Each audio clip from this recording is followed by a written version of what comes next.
Hi കൂട്ടുകാരെ, പുതിയൊരു വീഡിയോയിലേക്ക് എല്ലാവർക്കും സ്വാഗതം. അങ്ങനെ ചാരുവിൻ്റെ ബാഗിൽ ഈ സ്വർണം കൊണ്ടുവച്ചിരിക്കുകയാണ് കേട്ടോ കുഞ്ഞുമോള്. പക്ഷേ ചാരു ആണെങ്കിൽ ഇത് ശ്രദ്ധിക്കുന്നില്ല. അതുകൊണ്ട് തന്നെ ചാരുവിൻ്റെ ബാഗിൽ ഇതായിട്ടുണ്ടെന്ന് ചാരു അറിയുന്നില്ല കേട്ടോ. എന്നാൽ ഈ സമയം ശ്രേയ ആണെങ്കിലോ മാഷിനെയും ഗോവിന്ദമാമനെയും ഇങ്ങനെ നോക്കി നിൽക്കുകയാണ് കേട്ടോ. ബാലമാമയെ ഇങ്ങനെ നോക്കി നിൽക്കുമ്പോൾ ബാലമാമയുടെ മുഖത്ത് നോക്കിയിട്ട് ഇങ്ങനെ മാറി നിന്ന് പറയുന്നുണ്ട്, നിങ്ങൾ ഇത്രയും നേരം നിങ്ങളുടെ ചോരയെന്ന് പറഞ്ഞ് നിങ്ങൾ ചാരുവിനെ കുറിച്ച് അപമാനിച്ച ആ മകളെ കുറിച്ച് അപമാനം ഉണ്ടാവുന്ന അവസ്ഥയാണ് നിങ്ങൾക്ക് ഉണ്ടാവാൻ പോകുന്നത് എന്ന് പറയാൻ കേട്ടോ. അഭിമാനം ഇനി അപമാനമായി മാറും എന്നൊക്കെ ഇങ്ങനെ ചിന്തിക്കുകയാണ്. അപ്പോൾ ഹേമ അങ്ങോട്ടേക്ക് വരും കേട്ടോ.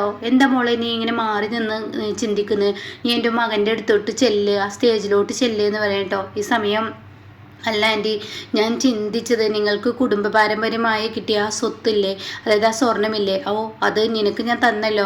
അല്ല, അതിൽ ആ ചുവന്ന കല്ലുള്ള ആ മാല എനിക്ക് വല്ലാതെ ഇഷ്ടമായി. അത് എപ്പോൾ ഇടണം ആൻറ്റി? അതിന് എനിക്ക് തന്നത് മുതലല്ലേ, അത് നിൻ്റെ ഇഷ്ടം, നിൻ്റെ ഇഷ്ടത്തിനനുസരിച്ച് ഞാൻ എപ്പോഴാച്ചും ഇട്ടോ എന്ന് പറയാം കേട്ടോ. എന്നാൽ ആൻറ്റി എനിക്കത് ഇപ്പോൾ ഇടണമെന്ന് ആഗ്രഹമുണ്ട്, ആൻറ്റി അതൊന്നും എടുത്തു കൊണ്ടുവരാമോ? അതിനെന്താ, ഞാൻ പോയിക്കോളാമെന്ന് പറഞ്ഞിട്ട് ഹേമ ആ റൂമിലോട്ട് പോവാണ് കേട്ടോ. അങ്ങനെ ഹേമ അവിടെ മൊത്തത്തിൽ അത് തിരയുകയാണ്, അവിടെ കാണുന്നില്ല. അപ്പോൾ ഷേയോട് വന്നിട്ട് പറയാണ്, ഷേയെ അത് ഞാൻ അവിടെ തിരഞ്ഞു പൊന്നെ, അതവിടെ കാണുന്നില്ല എന്ന് പറയും കേട്ടോ. അപ്പോൾ അത് കേൾക്കുന്നതിനോട് കൂടി അയ്യോ ആൻറ്റി ഞാനതവിടെ വെച്ചിരുന്നല്ലോ എന്ന് പറയണ്ടേ. ഇതേ സമയം ഉണ്ട്, അതവിടെ ഉണ്ടല്ലോ, ആൻറ്റി വായോ എന്ന് പറഞ്ഞിട്ട് ഷേയ ഒന്നും അറിയാത്ത പോലെ തിരയാൻ കൂടുകയാണ് കേട്ടോ. അപ്പോൾ ആ പെട്ടി ഉണ്ടല്ലോ, ആ പെട്ടി അവിടെ ഇരിക്കുന്നുണ്ട്. പെട്ടി തുറന്ന് നോക്കുകയാണ്. ആൻറ്റി ഇതിൽ ഇരിപ്പുണ്ടല്ലോ എന്ന് പറഞ്ഞിട്ട് തുറന്ന് നോക്കുമ്പോൾ അതിൽ ആ സ്വർണ്ണമാല കാണില്ല കേട്ടോ. അതോടുകൂടി ഹേമയോട് പറയാണ് ഷേയ, അയ്യോ എനിക്ക് ആൻറ്റി എത്ര ആറ്റ് നോറ്റ് എത്രയോ കാലം കൊണ്ട് നടന്നിരുന്ന ആ ഒരു ഇത്രയും നാലം കൊണ്ടു തരുന്നിരുന്ന ആ മാല എന്നെ ഏൽപ്പിച്ചപ്പോൾ അത് നഷ്ടമല്ല ആൻറ്റി, അത് ആരെടുത്തു എന്ന് പറഞ്ഞിട്ട്. അപ്പോൾ ഈ സമയം അയ്യോ എൻ്റെ മാല, എൻ്റെ കുടുംബ പാരമ്പര്യമായി ഞാൻ കൊണ്ടു നടക്കുന്ന ഈ മാല മോളെ അത് എങ്ങനെ നഷ്ടമായി എന്ന് ചോദിക്കുകയാണ് കേട്ടോ. ആൻറ്റി തരുന്നത് വരെ എൻ്റെ കയ്യിൽ അത് ഉണ്ടായിരുന്നു, ഞാനത് നോക്കിയിട്ട് അത് വെച്ചതുമാണ്. എനിക്ക് ഈ പഴയ ഡിസൈനോടൊക്കെ വലിയ താല്പര്യമാണ്, ഇന്നത്തെ ഡിസൈനൊന്നും എനിക്ക് വലിയ ഇഷ്ടമല്ല. അതുകൊണ്ടാണ് ആൻറ്റി ഞാനത് ഇടണമെന്ന് ആഗ്രഹിച്ച്. ഇടാൻ നേരം ഇത് കാണുന്നില്ലല്ലോ ആൻറ്റി, എന്തൊരു കഷ്ടമാണ് ആൻറ്റി.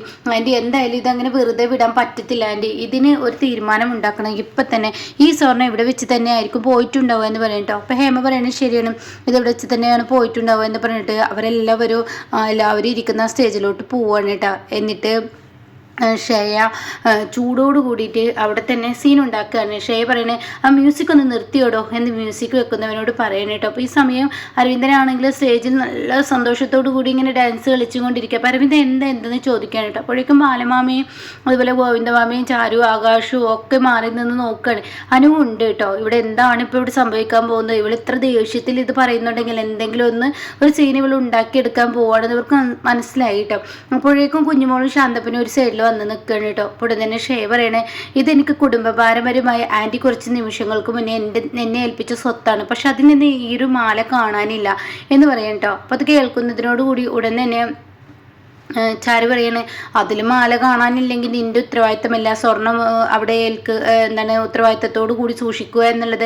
അപ്പോൾ ഉടനെ തന്നെ ഷേ പറയാം, നീ എന്തറിഞ്ഞിട്ടാണ് ഈ പറയുന്നത്? ഈ മാല ഇതിൽ ഞാനവിടെ നന്നായി തന്നെ എൻ്റെ റൂമിൽ കൊണ്ടുവച്ചത്, അത് ആരോ മോഷ്ടിച്ചിരിക്കുന്നു. അപ്പോൾ ചാരു പറയണേ, ഇത്രയും ആളുകളെ നീയാണ് വിളിച്ചു വരുത്തിയത്, നിൻ്റെ വിവാഹമാണെന്ന് നീ ഓർക്കണം. അപ്പം നീ ഇങ്ങനെയുള്ള സംസാരങ്ങൾ സംസാരിച്ചാൽ ഇവിടെ ഇരിക്കുന്ന ആളുകൾ അത് മോഷ്ടിച്ചു എന്ന അർത്ഥത്തില്ല. എന്താ സംശയം? തീർച്ചയായും ആരോ അത് മോഷ്ടിച്ചിരിക്കുന്നു, അത് ഉറപ്പുള്ള കാര്യമാണ്. എനിക്ക് കുടുംബ പാരമ്പര്യമായി നിങ്ങളെല്ലാവരുടെയും മുന്നിൽ വെച്ച് തന്ന സ്വത്താണിത്. അതിൽ നിന്നൊരു മാല കാണാതായി എന്ന് ഞാൻ എല്ലാവർക്കും മുന്നിൽ പറയുന്നതിൽ എന്താ തെറ്റ്? ഞാൻ എൻ്റെ വീട്ടിലോട്ട് പോയിട്ടില്ല, ഈ ഒരു മണ്ഡപത്തിൽ വെച്ച് തന്നെയാണ് അത് കാണാതായത്.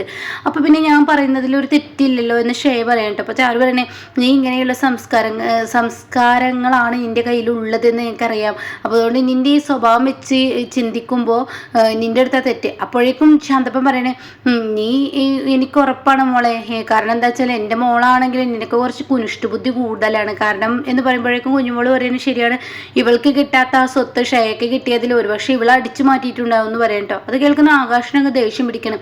വായിൽ തോന്നുന്നത് വിളിച്ച് പറഞ്ഞാലുണ്ടല്ലോ കരണ അടിക്കാൻ ഞാൻ മടിക്കില്ല എന്ന് പറയട്ടോ. അപ്പോഴേക്കും ബാലമാമ പറയുന്നത് ശരിയാണ്, കരണ അടിക്കാൻ മടിക്കില്ല, അത് സത്യമാണ്, ചാരുവിനെ കുറിച്ച് പറയരുത് എന്ന് പറയാം കേട്ടോ. അപ്പോൾ ഈ സമയമാണെങ്കിലും ഉടൻ തന്നെ ശാന്തപ്പൻ പറയണേ, മോളെ എൻ്റെ മകളാണ് നീയെങ്കിലും കൂടിയിട്ട് നിനക്ക് കിട്ടാത്ത മുതൽ, അതായത് നിനക്ക് ഈ കുടുംബ സ്വത്ത് ആദ്യം തന്നതാണ്, പിന്നീട് നീ അത് വാങ്ങിയില്ല, ഇപ്പോൾ ഇവൾക്ക് കൊടുത്തപ്പോൾ നിനക്കൊരു കുനിഷ്ട് വന്നിട്ടുണ്ടാവും, അത് സ്വാഭാവികം, അതുകൊണ്ട് എൻ്റെ മോളത് എടുത്തെങ്കിൽ അതങ്ങ് കൊടുത്തേക്കെന്ന് അവിടെ ഈ ശാന്തപ്പൻ പറയാൻ കേട്ടോ. അത് കേൾക്കുന്ന ചാരുവിനങ്ങ് ദേഷ്യം പിടിക്കണം. ചാരു പറയണേ, വായിൽ തോന്നിയത് വിളിച്ചു പറഞ്ഞാലുണ്ടല്ലോ, നിങ്ങളെനിക്ക് അച്ഛന എന്ന പേര് പറയാൻ പോലും കൊള്ളില്ല, ജന്മം തനിയ അച്ഛൻ തന്നെ എന്നെ ഇങ്ങനെ കള്ളിയാക്കി പറയുമ്പോൾ നിങ്ങളുടെ കരണത്തടിക്കാൻ എനിക്ക് കഴിയാഞ്ഞിട്ടല്ല, പക്ഷെ ഞാനത് ചെയ്യാത്തത് ജന്മം തന്നുപോയില്ലേ എന്നൊരിത് കൊണ്ട് മാത്രമാണ്. അച്ഛൻ എന്നുള്ള ആ വാക്കിന്റെ അർത്ഥം സമൂഹത്തിന് അറിയാവുന്നത് കൊണ്ടാണ് ഞാനത് ചെയ്യാതെ. വായിൽ തോന്നി നിങ്ങൾ വിളിച്ചു പറയണ്ട. ജനിച്ച അന്ന് മുതൽ നിങ്ങൾ അച്ഛന എന്നുള്ള ഒരു ശാപമാണ് എൻ്റെ ജീവിതത്തിൽ എനിക്ക് കിട്ടിയിട്ടുള്ള ഒരു ശാപം പിടിച്ചൊരു ജന്മമാണ് നിങ്ങൾ എന്നൊക്കെ ഇങ്ങനെ പറയാൻ കേട്ടോ. അപ്പൊ ഈ വാക്കുകളൊക്കെ ഇങ്ങനെ കേൾക്കുമ്പോൾ ഉടൻ തന്നെ അവിടെ ഷേ പറയണം, മതി ഇവിടെ സംസാരം നിർത്തിയേക്ക്, എന്തായാലും ഇവിടെ പോലീസ് വരട്ടെ, പോലീസ് വരേണ്ടത് അത്യാവശ്യമാണ്, എനിക്ക് ഇഷ്ടപ്പെട്ട മാലയാണ് ആൻറ്റി, എനിക്കത് തരാൻ ആഗ്രഹിച്ചു എന്നുള്ളത് സത്യം തന്നെ, ആൻറ്റി എനിക്കത് തരികയും ചെയ്തു, എന്നിൽ നിന്ന് അത് നഷ്ടമായെങ്കിൽ അത് ആരെടുത്തു എന്ന് അറിയേണ്ടത് എൻ്റെ ആവശ്യമാണ്, കാരണം ഞാൻ എൻ്റെ വീട്ടിലോട്ട് പോയിട്ടില്ല, അപ്പോൾ എനിക്കത് ആരെടുത്തു എന്ന് അറിയണം, അതുകൊണ്ട് പോലീസ് വരട്ടെ എന്ന് പറയട്ടോ. അപ്പോൾ ഈ സമയം ബാലമാൻ പറയുന്നത് ശരിയാണ്, പോലീസ് വരട്ടെ, അത് തന്നെയാണ് ആവശ്യം. അപ്പോൾ ആകാശം പറയുന്നത് പോലീസ് വരട്ടെ, കള്ളനെ കയ്യോട് പിടിക്കാലോ എന്ന് പറയണേ. അങ്ങനെ ഇൻസ്പെക്ടർക്ക് ഷേ വിളിക്കുകയാണ് കേട്ടോ. ഇൻസ്പെക്ടർ ഇന്ന മണ്ഡപത്തിൽ ഒരു ചെറിയ പരാതിയുണ്ട്, അവളുടെ ഫംഗ്ഷൻ നടക്കുമ്പോൾ അതിൻ്റെ പ്രശ്നം. അപ്പോൾ ഏതാനും നിമിഷങ്ങൾ എല്ലാവരും അങ്ങോട്ടും ഇങ്ങോട്ട് നോക്കി നിൽക്കുന്ന സമയത്ത് പോലീസ് എത്തുന്നത് കേട്ടോ. അങ്ങനെ പോലീസ് ഇങ്ങനെ തെരച്ചിൽ തുടങ്ങുകയാണ്. ഓരോരുത്തരും ഇവിടെ ആരാണ് എന്താണ് എടുത്തതെങ്കിൽ ഇപ്പോൾ കൈമാറിക്കോളൂ, ഒരു കുഴപ്പങ്ങളും പിന്നീട് വരില്ല, അപ്പോൾ അതുകൊണ്ട് ഇപ്പോൾ കൊടുക്കാനുള്ളവർ കൊടുത്തോളൂ, കയ്യബദ്ധം എല്ലാവർക്കും പറ്റും. അപ്പോൾ ഷേ പറയുന്നത് ശരിയാണ്, കയ്യബദ്ധം എല്ലാവർക്കും പറ്റും, ആരെങ്കിലും എടുത്തിട്ടുണ്ടെങ്കിൽ കൊടുത്തോ. അപ്പോഴും ശാന്തപ്പൻ പറയുന്ന ഈ വാക്കായിരിക്കും കേട്ടോ, ചാരു നീ എടുത്തിട്ടുണ്ടാവും, കാരണം നിനക്ക് തരാത്ത മുതൽ മറ്റുള്ളവർ എടുക്കണ്ടെന്ന് കരുതിയിട്ട് നിന്റെ കയ്യിലാക്കിയിട്ടുണ്ടെങ്കിൽ നീ കൊടുത്തോ എന്ന് പറയട്ടെ. അപ്പോഴേക്കും ശ്രേയ ഇതിങ്ങനെ നോക്കി നിന്ന് ചിരിക്കണം. അപ്പോൾ ചാരുവിന് ദേഷ്യം പിടിക്കാണ്, നിങ്ങൾ വായിൽ തോന്നിയത് വിളിച്ച് പറഞ്ഞാൽ ഇനി ഞാൻ കേട്ട് നിൽക്കില്ല, ഒരുപക്ഷെ ഞാൻ എന്തെങ്കിലും നിങ്ങളെ ചെയ്തു പോകുമെന്ന് പറയാം. പോലീസുകാരൻ പറയാനൊന്നും മിണ്ടാതെ നിൽക്ക്, ഇവിടെ മൊത്തത്തിൽ ചെക്ക് ചെയ്തതെന്നൊക്കെ കോൺസ്റ്റബിളിനോട് ആവശ്യപ്പെടേണ്ട. അങ്ങനെ ഓരോരുത്തരായി ഇങ്ങനെ ചെക്ക് ചെയ്യാൻ ഒരുങ്ങാണ്. അപ്പോൾ ഉടൻ തന്നെ അവിടെ ഷേയ പറയണേ, എനിക്ക് ആരെയും സംശയമില്ല എന്ന് പറയുമ്പോഴേക്കും ഏവ പറയണേ, എനിക്കും തീർച്ചയായും സംശയം ഈ നിൽക്കുന്ന എൻ്റെ മരുമകൾ എന്ന് പറയുന്ന ഈ നിൽക്കുന്ന ചാരുയില്ലേ, ഇവളെയാണ് എനിക്ക് സംശയം, ഇവൾക്ക് ഞാൻ കൊടുക്കാത്തതിൻ്റെ ദേഷ്യത്തിൽ പക്ഷെ ഇവളെ എടുത്തിട്ടുണ്ടാകുമെന്ന് പറയട്ടെ. അപ്പോൾ ആകാശ് പറയണേ, ദേ വായത്തൊന്ന് വിളിച്ച് പറയരുത് അമ്മേ, എന്താ സംശയം, ഇവളെ ചെക്ക് ചെയ്താൽ മതി, വേറെ ആരെയും ചെക്ക് ചെയ്യേണ്ടെന്ന് പറയണം കേട്ടോ. അപ്പോൾ ഈ വാക്കുകൾ കേട്ട ഉടൻ തന്നെ ശാന്തപ്പനും കുഞ്ഞുമോളും അതിമ പിടിച്ച് തൂങ്ങാണ്. ശരിയാണ്, ഇവളെ എടുത്തിട്ടുണ്ട് എന്ന് പറയണേ. പക്ഷെ ഒന്നും അറിയാത്തതുപോലെ നിൽക്കാണ്. അങ്ങനെ അപ്പോഴേക്കൊരു സൈഡിൽ ഇങ്ങനെ പോലീസ് ചെക്ക് ചെയ്യുന്നുണ്ട് കേട്ടോ. അങ്ങനെ കസേരയിൽ ഇരിക്കുന്ന ബാഗ് ഒരു കോൺസ്റ്റബിൾ എടുത്തിട്ടുണ്ടാവും കേട്ടോ. അവര് വിളിച്ച് പറയണതേ ഈ ബാഗിലുണ്ട് സ്വർണം എന്ന് പറയട്ടോ. അപ്പൊ എല്ലാവരും അങ്ങോട്ട് നോക്കുമ്പോൾ ചാരു കാണുന്ന കാഴ്ച തൻ്റെ ബാഗാണ്. അപ്പൊ ചാരുവിടെ എന്തിനാ പറയണത്, അയ്യോ അത് എൻ്റെ ബാഗാണല്ലോ എന്ന് പറയട്ടോ. അപ്പൊ ഈ സമയം കോൺസ്റ്റബിൾ അങ്ങോട്ടേക്ക് കൊണ്ടുവരികയാണ്, ഇതാ സ്വർണം എന്ന് പറഞ്ഞിട്ട് കൊണ്ടുവരുന്നുണ്ട്. അപ്പൊ ഈ സമയം ഇതാരുടെ ബാഗാന്ന് പറയുമ്പോൾ ചാരു പറയണത് ഇത് എൻ്റെ ബാഗാണെന്ന് പറയട്ടോ. ഇതേ സമയം ശാന്തപ്പൻ അങ്ങ് ദേഷ്യം പിടിക്കുകയാണ്. ശാന്തപ്പൻ പറയണേ, നീ എടുത്തിട്ടില്ല എന്ന് പറഞ്ഞിട്ട് ഇത്രയും ആളുകളുടെ മുന്നിൽ ഇപ്പൊ നീ അല്ലടി കള്ളി, എൻ്റെ മകളാണെന്ന് പറയുമ്പോൾ എനിക്കിപ്പോൾ നാണക്കേടാണ് തോന്നുന്നതെന്ന് പറയുമ്പോൾ, അയ്യോ എൻ്റെ ബാഗിൽ ഇത് ആര് കൊണ്ടുവച്ചെന്ന് എനിക്കറിയില്ല, എടി കള്ളത്തരം പറയുന്നു എന്ന് പറഞ്ഞിട്ട് ശാന്തപ്പൻ കരണം നോക്കി ഒന്നങ്ങ് ചാരുവിൻ്റെ കൊടുക്കുകയാണ് കേട്ടോ. അതോടുകൂടി മലമാമക്ക് ദേഷ്യം പിടിക്കുകയാണ്. ഇത് എൻ്റെ രക്തമാണ്, എൻ്റെ രക്തത്തിൽ ഉള്ളവളെ നീ എന്തിനാടെ തൊട്ടത്, നീ നിന്റെ മകളാണെന്ന് പോലും ചിന്തിക്കാതെ നീ നിന്റെ മകളെ ഞാൻ കുറ്റപ്പെടുത്തിയതാണോ, ഇപ്പൊ അവള് ചെയ്തത് എന്താ, ഇവളുടെ ബാഗിൽ നിന്നല്ല സ്വർണം കിട്ടിയത്. അപ്പൊ അത് കേൾക്കുന്നതിനോട് കൂടി ദേഷ്യം പിടിക്കുകയാണ് കേട്ടോ. സത്യം പറഞ്ഞാൽ മറ്റുള്ളവർക്കല്ല. അപ്പോൾ എല്ലാവരും ഒന്ന് നിശബ്ദമാവുകയാണ്. അപ്പോൾ ഉടനെ തന്നെ ഷേ പറയണേ, എന്തിനാ ചാരു നീ ഇത് മോഷ്ടിച്ചത്, വേണമെങ്കിൽ ഞാൻ അങ്ങ് തരില്ലേ, നീ എന്തിനത് ചെയ്തത് എന്ന് പറയട്ടോ. അപ്പോൾ ചാരു പറയുന്നുണ്ട്, ഒരിക്കലും ഞാനത് ചെയ്തിട്ടില്ല എന്ന് പറയട്ടോ.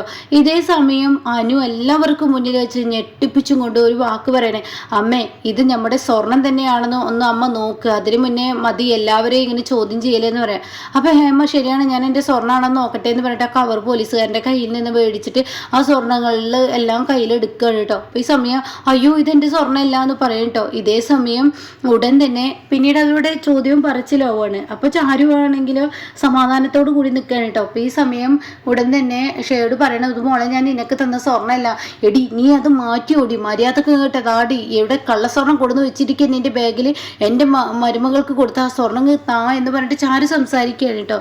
അപ്പൊ ഈ സമയം ഉടൻ തന്നെ പിന്നെയും കുഞ്ഞുമോളും അതുപോലെ ശാന്തപ്പനെ ഇടപെടാണ്. ശാന്തപ്പൻ പറയണേ, എന്തിനാടി നീ ഈ സ്വർണ്ണം എടുത്തതും പോരാ, പിന്നീട് ഇങ്ങനെ മാറ്റി വെച്ചിരിക്കുന്ന സ്വർണ്ണം എന്നൊക്കെ ഇങ്ങനെ പറയാണ്. അപ്പോൾ ഉടനെ തന്നെ ചാരു പറയുന്നുണ്ട് ഞാൻ എടുത്തിട്ടില്ല എന്ന് പറയട്ടോ. അപ്പോൾ അനു പറയണേ അത് ആരാ എടുത്തതെന്ന് എനിക്കറിയാം, ഞാൻ കൊണ്ടുതരാം എന്ന് പറയട്ടോ. അനു അവിടെ നിന്ന് പോകുമ്പോൾ എല്ലാവരും ഞെട്ടിപ്പോവാണ് കേട്ടോ. ഇതേ സമയം ഏതാനും നിമിഷങ്ങൾക്ക് ശേഷം മനു ഒരു ബാഗുമായി വരികയാണ്.